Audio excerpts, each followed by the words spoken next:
Any money you put into a house doesn't pay you back. Iron rods go up, cement goes up. You're able to use your home as security in order to get a loan. You know, the war going on, gas prices have gone up, this, that, you know what I'm saying? You know, we all know someone that has started a business, pumped money into the business, and the business didn't go well. It's collapsed, money's gone, everything, right? Hey guys, welcome back. Okay, today's video, should you build a house or start a business? It's one of the questions that a lot of diasporans face when they're coming to Ghana.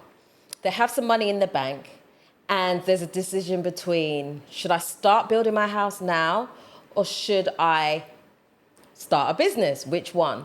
Okay, and often the answer is not necessarily clear cut. It's going to depend on a few things, but we're going to talk about it in today's video, okay?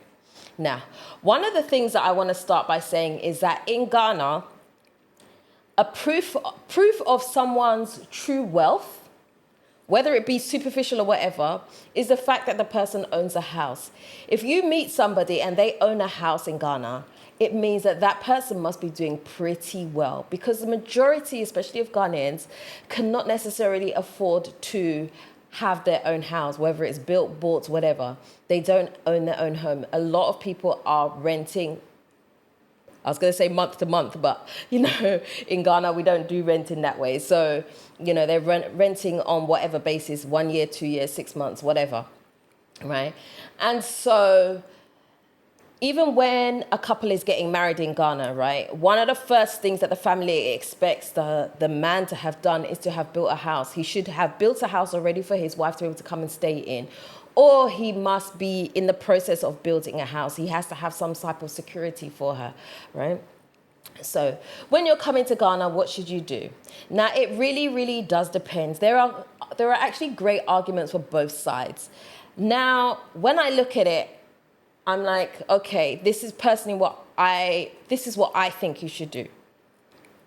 I think there is a case for buying some land first to begin with, and keeping it, just holding on to it, because we all know the way that the economy in Ghana is, right? Land and houses, materials, things go up very, very quickly here. 1 year, a piece of land could be $5,000. The next year you come back, it could be $20,000, depending on what's happening. So there is no way to kind of assess, okay, well, if I buy the land and hold it, you know, maybe it's only gone up by $1,000, so it's okay, I can manage, you know, work with that extra $1,000 that it's gone up by. But the chances are it hasn't gone up by $1,000. The chances are it's gone up quite a lot. So for me personally, if I was to decide, I would say it's a good idea to purchase the land, some land, and just have it there. Now, do what you need to do to make sure that that land is secured, whether it means walling it or whatever, right? But secure that land, but have it there. And then, if your path is that you want to start a business, you are now free to do that because you know you have secured some land. So that's going to be a big cost that you potentially have saved on. So whether you're going to come back to building in, I don't know, 5 years, 10 years, 3 years, 2 years, whatever it is, you know that you have secured some land for yourself. Now, as I said, there are arguments for and against both, right? So, all right, let's start with building a house. When you build a house, as I said, it means that, you know, you're wealthy. You eliminate the need for renting. Now, we know that renting can be a challenge in Ghana. Having to fork out sometimes, which shouldn't be the case, sometimes 2 years rent in advance is a huge chunk of savings that someone's coming to Ghana with. So if you're coming to Ghana and you have, I don't know, $20,000, for example, right? And now it's going to cost you $5,000 to rent for the year. That's a quarter of what you have put towards savings for renting. Nobody wants to spend that much on renting, right? We're trying to avoid and reduce our costs as much as possible. So if you have taken time out to build a house, if you own a home, then you know you have that already. And so, you know, you don't need to worry about renting, the person deciding to just double the rent 1 year, because believe me, that does happen.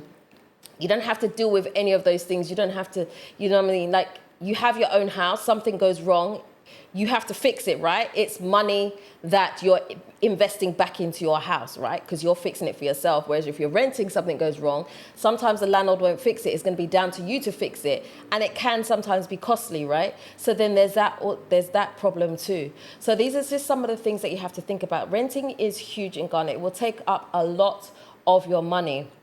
Now, the other thing is when you own a home in Ghana, the great thing about that is that you can use that home for leverage. If you need a loan for something else, you're able to use your home as security in order to get a loan from the banks in Ghana, right?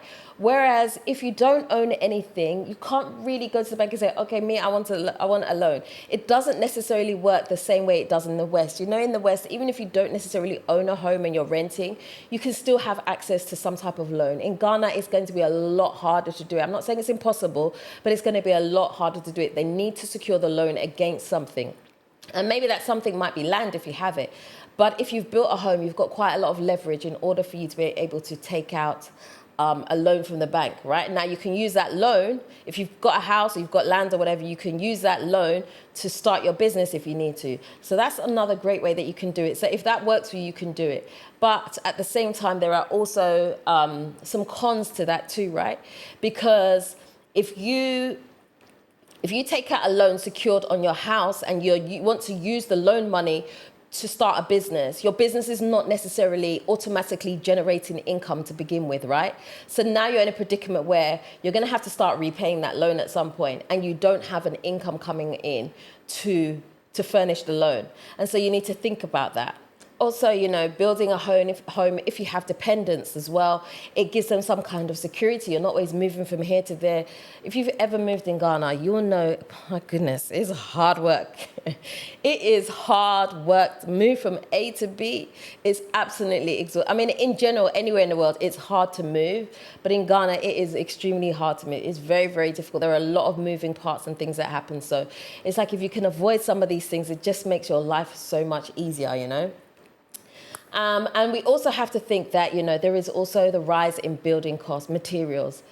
Listen, iron rods go up, cement goes up. Iron rods, you can perhaps buy iron rods and then keep them, store them somewhere for when you're ready to start your build. Things like cement, you can't do that. And you may think that, oh, well, you know, cement, if it's gone up 50 cedis per bag, right? It's not a lot. But the compounding effect, you need, say, 100 bags to just level out the floor. That's a lot of 50 cedis. Do you know what I'm saying? If you start timesing, it's a lot of 50 cedis. And that's just for the ground. What about as you plaster, as you do this, as you do that? It starts to amount. And we've only mentioned cement. There are other things that are going to start going up. Ghana, there is no control over inflation in Ghana, right? On materials and things like that. It just goes up however someone feels. So if someone decides, you know what, I'm going to raise my cement price by 20 cedis, yeah, and then other people see that the person's gone up by 20 cedis, everybody else can do it. One small thing happens. Oh, there's a little small shake in the economy. Okay, let me put the price up, even if it hasn't affected them. Oh, let me put my price up and then I'll just tell people it's because of, you know, the war going on, gas prices have gone up, this, that, you know what I'm saying? So then the price of everything starts to go up and there's no control over how much it can go up by. You know, in the West, we have certain things where there are controls, right? You can't just overnight just 100% put up your price like that, right? There's going to be some outroar to it, right? You're going to be investigate this and things that there are going to be some consequences that you can't just do that. So there are people who go to another competitors because they are competitors. One thing Ghana doesn't have necessarily are competitors. We start a business, everybody's price is pretty much the same. There are no competitors. It's just the one that you can sometimes prefer. You know, or maybe if you find a competitor, you might be talking like 50 pesos difference, you know, like there's not real competition in Ghana. And so that makes it more difficult for you to find deals for yourself in certain things. So materials can just go through the roof. So a building that may have cost you in 2026, I don't know, $150,000 to put up, $150,000 to put up, right? Now you're building a year later, it might cost you $250,000 to put up. Now you've had to spend an extra $100,000. I'm just pulling out figures, by the way, okay? And so you need to think of that, okay? If you had started a business with that money instead, would you have been able to offset that $100,000 that you're now going to have spent? There are so many different ways that you can look at it. Now, if you decide that, you know what, I'm going to start a business instead. I'm not going to build my house yet. I'm just going to start a business. That's fantastic because a business, we all know a business, for the most part, generates income of some sort, right? Now, obviously, there are risks to starting a business. You could start a business. You know, we all know someone that has started a business, pumped money into the business, and the business didn't go well. It's collapsed. Money's gone, everything, right? the money, you don't see it again. So there are risks to doing that too. Whereas if you had put that into a house, maybe you could see, at least you can see where your money is, you know. But a business can be risky. Now, if you have a surefire business and it works and it's great, then you have this income producing machine. Now you're kind of set. Yes, you will have money to pay your rent, you have money for all the good things and all of that, but you don't have a house. Now, at some point, you're going to need a house. If you're moving to Ghana as your long-term plan, I would say it's always wise to have a house for yourself and not live the life of continuous renting, right? For us in the West, you can rent for the rest of your life if you want. It's a path that is very well known. People understand it. It makes sense. You know, not too much is going to happen. It works for the West. It doesn't necessarily work as well in Ghana to say, I'm going to rent for the rest of my life. Too many things can happen. You may have to do a lot of moving around. Whereas in the West, you can rent a house and be in that house for 20 years, 30 years, and never move. People even think that you own the house, whereas you're renting. Nobody will ever know. Whereas here, it's a lot more difficult to take that kind of path, right? So there are lots of flaws when it comes to having a business, starting your business, right? So you generate some wealth for yourself. Now, the money that you even generate from that business, you can use to help you build the house. And that's fantastic. And that's a great way to build your house, because then you don't feel that you are pumping all this money. Because the problem for a lot of us that have started by building is that we started building and any money that we earn goes into the house and you don't see it. So any money you put into a house doesn't pay you back unless you're trying to sell the house. Like if I was to sell my house, okay, I get all my money back plus X, Y, Z, right? And that's fantastic if that's my plan, but that's not my plan because I have no plans to sell my house, right? And so it can make things very difficult if you've just started by building your house and now your house doesn't pay you back.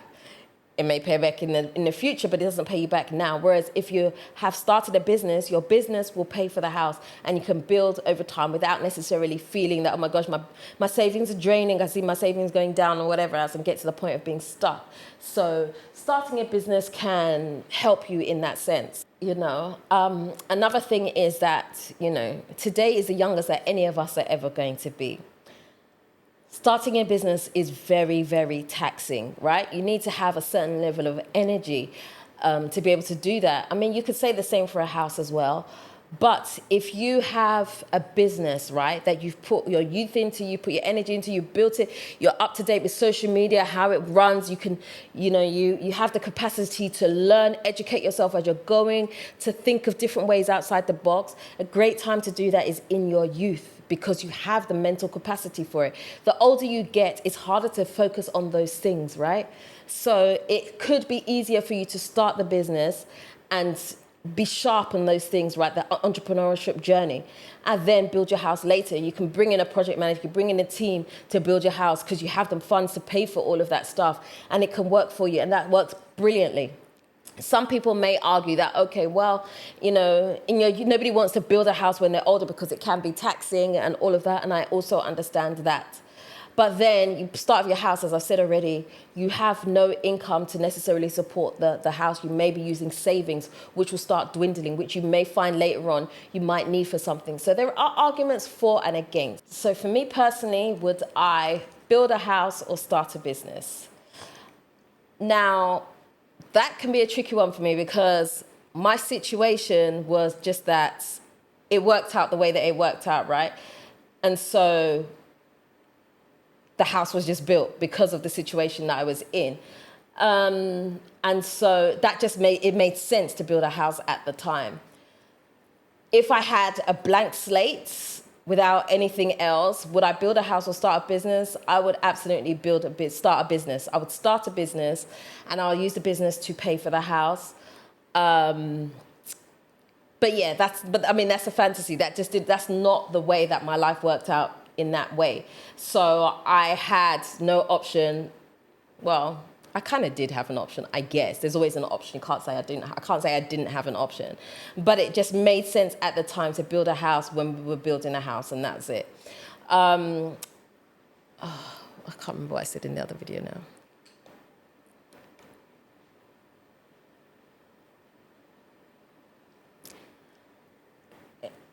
Right. I'm not sure what kind of...